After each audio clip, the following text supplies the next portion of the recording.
But weather, it's not the only thing that gets in the way of travelers getting home for the holidays.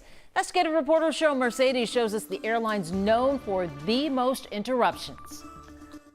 Flight delays, cancellations, and lost luggage. You name it, 2018 went on record as one of the worst for flight disruptions. The 2 days it's bound to happen, the Wednesday before and the Sunday after Thanksgiving.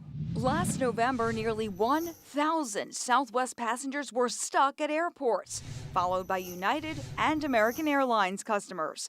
Airlines submit those figures to the U.S. Board of Transportation. Southwest reported the highest number of cancellations in 2017 and 2016, too. The reasons?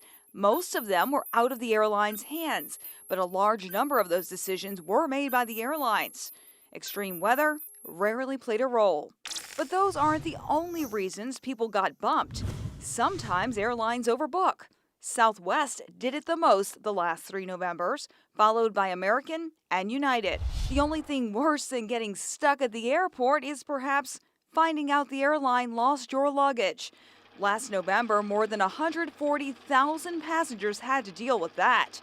So who reported the most mishandled luggage?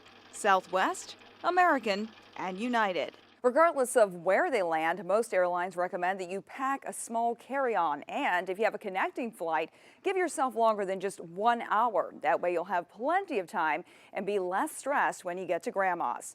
For KHOU 11 Investigates, I'm Cheryl Mercedes.